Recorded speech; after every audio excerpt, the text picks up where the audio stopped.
السلام عليكم ورحمة الله وبركاته. إن الحمد لله نحمده ونستعينه ونستهديه ونستغفره ونعوذ بالله من شرور أنفسنا ومن سيئات أعمالنا. من يهده الله فلا مضل له ومن يضلل فلا هادي له، وأشهد أن لا إله إلا الله وحده لا شريك له، وأشهد أن محمدا عبده ورسوله.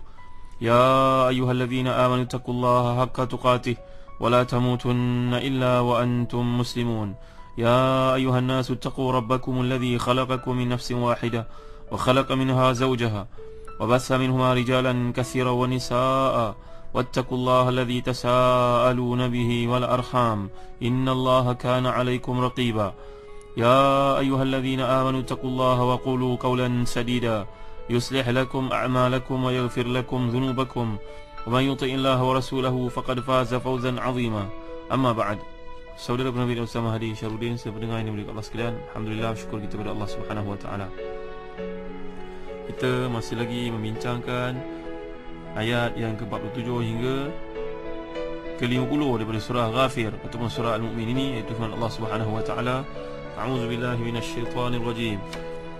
Wa idh yatahajjuna fin nari fayaqulu du'afa'u lil ladzina istakbaru inna kunna lakum tab'a fahal antum mughnuna 'anna nasiban minan nar.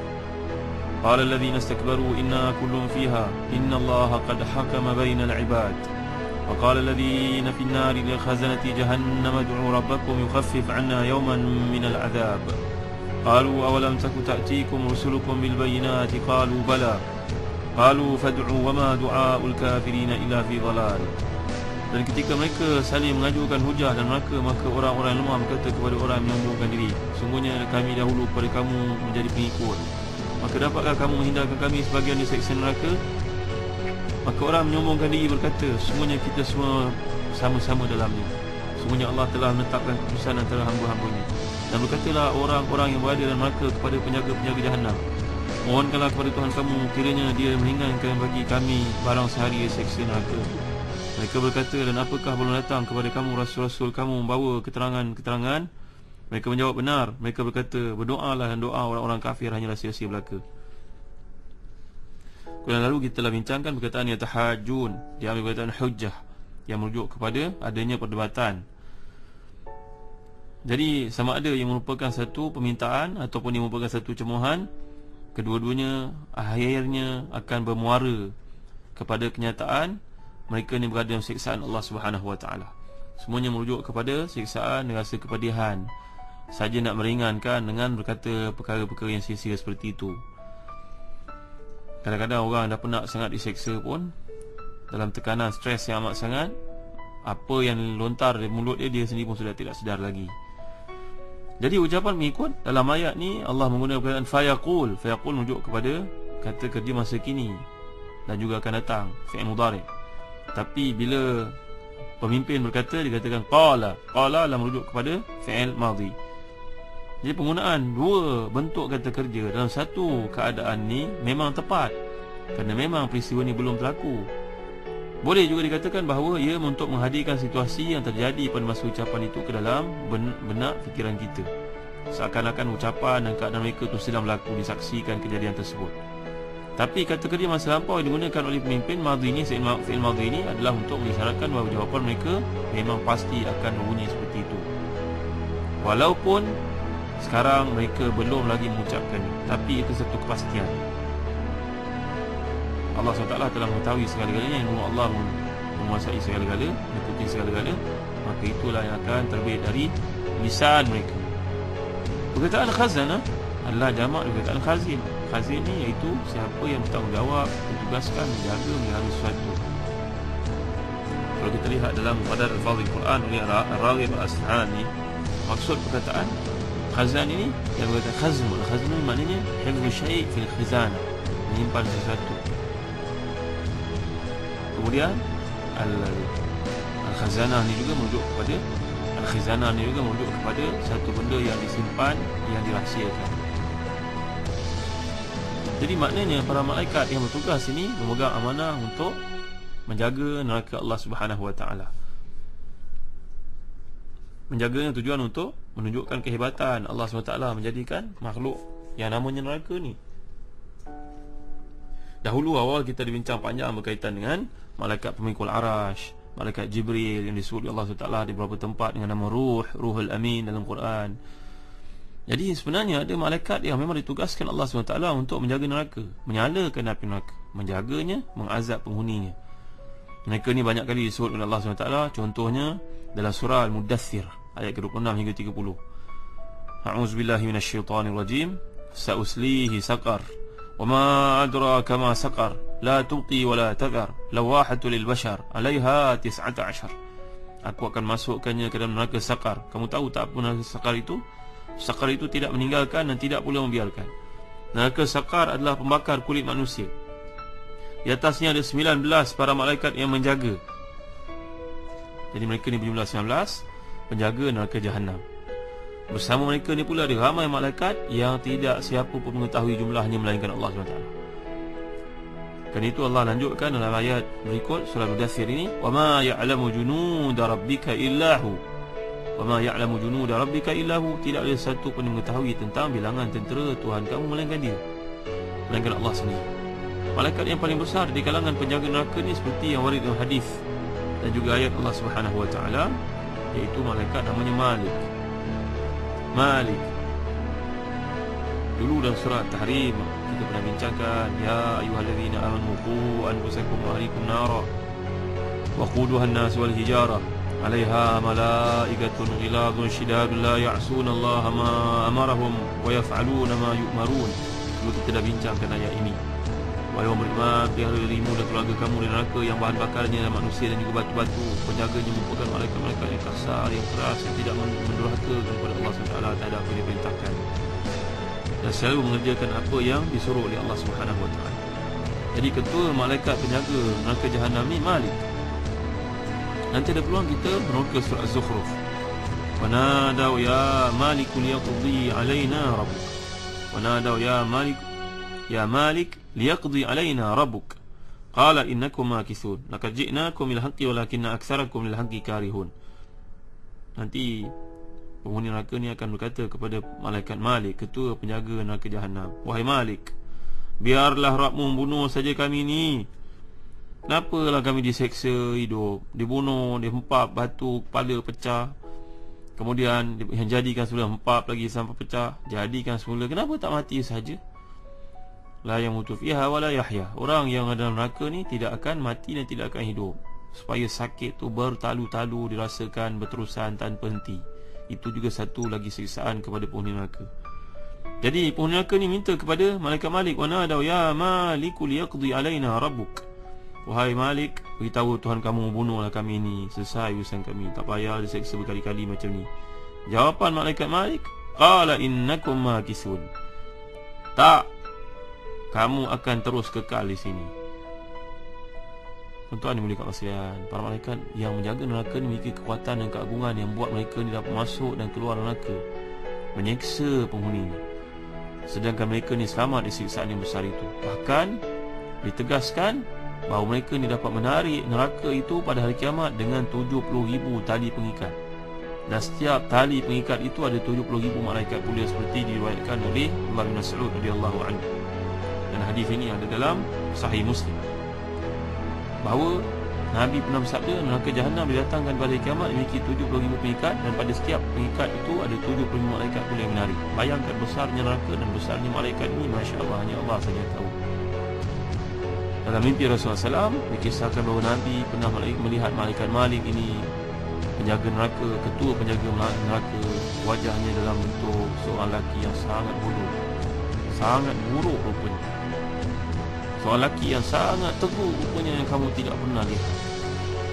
Dekat dengannya, kata Nabi, aku lihat dalam mimpi tersebut ada api yang dinyalakan, lalu dia pun berjalan mengelilingi neraka tersebut. Dan riwayat ini juga ia menjadi dalil bahawa para malaikat memiliki wajah yang sangat kasar dan keras, dan tidak ada pertimbangan dari sudut wajahnya, bengisnya menakutkan sekali. Mereka tidak pernah mengingkari segala ketetapan yang Allah telah tetapkan kepada mereka. Jadi tuan-tuan yang dimuliakan Allah sekalian, ini satu perkara yang harus kita jadikan sebagai pengajaran dalam hidup. Apa lama kita nak hidup kalau dengan dunia ni, di dunia ni kita menganiaya orang lain, zalim pada hak orang lain, besok akhirat tak berbaloi langsung. Kita hidup di dunia ni 100 tahun untuk diseksa 1000 tahun. Memanglah tidak ada manusia yang bijak, yang waras akan membiarkan dirinya menjadi mangsa kepada penghinaan, penyiksaan ke akhirat kelak. Jadi khazanah ini adalah merujuk kepada malaikat penjaga neraka jahanam yang bengis dan tidak berterima rasa dan tidak akan berkompromi sama sekali, kerana itu merupakan tanggungjawab yang telah ditetapkan Allah kepadanya. Dari sudut bahasa Arab, kata para ulama tafsir, kalau kita lihat dalam sudut logah, awalam ni yang digunakan oleh Allah Subhanahu wa taala. Qalu awalam taku ta'tikum rusulukum bil bayinat. Awalam ni sebenarnya berasal dari kata wa alam. Waw ni huruf ataf, alam, alif merujuk kepada satu yang fungsi sebagai satu kata tanya, hal. Alif ni satu untuk adatul istifham, ataupun harful istifham. Tapi kerana kata yang menunjukkan pertanyaan seterusnya dikedepankan, maka berubah taksir ini menjadi awalam, daripada wa'alam jadi awalam. Ini dari sudut bahasa Arab adalah psikolinguistik yang menyebabkan berlaku perubahan seperti ini.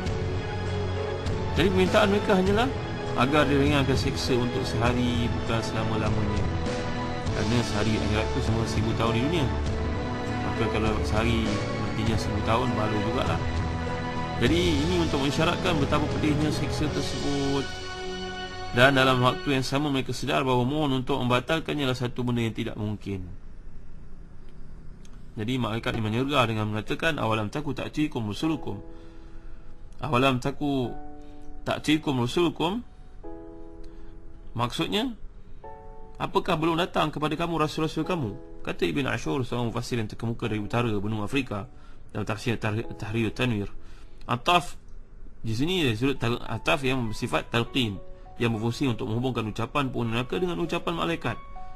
Tujuannya adalah untuk memberitahu bahawa seharusnya penghuni neraka ini melanjutkan ucapan mereka dengan kandungan ucapan malaikat ini dan tidak mengabaikannya.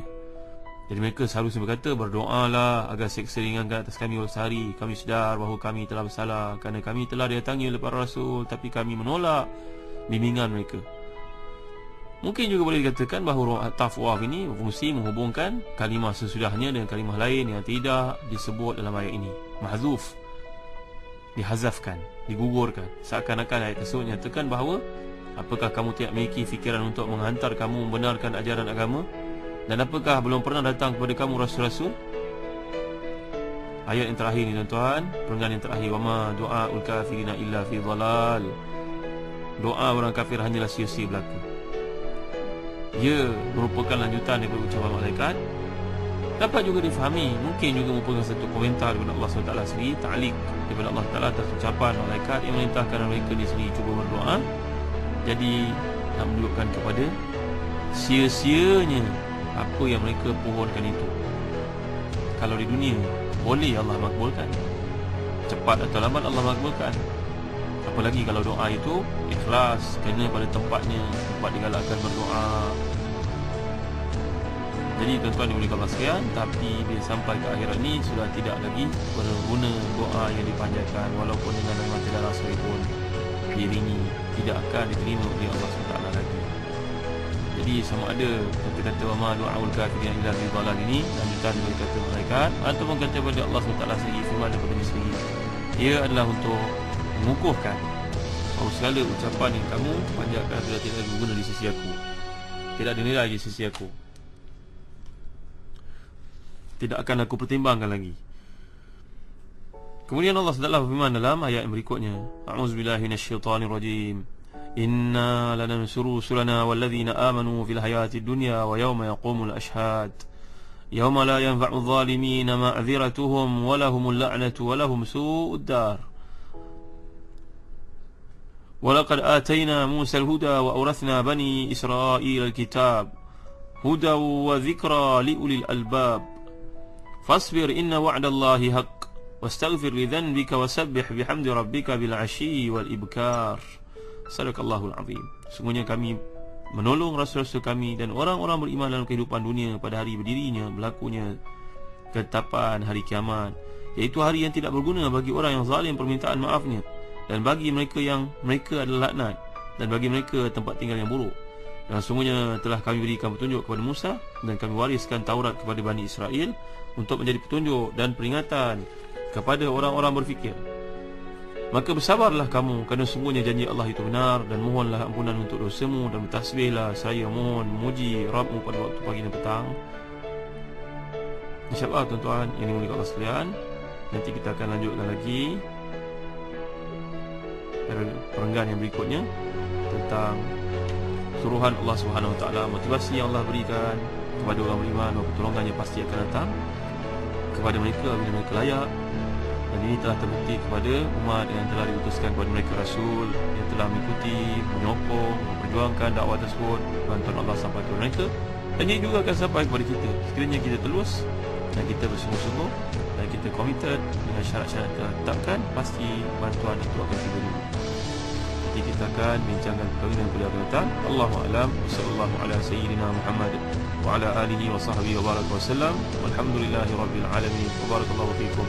Wassalamualaikum warahmatullahi wabarakatuh.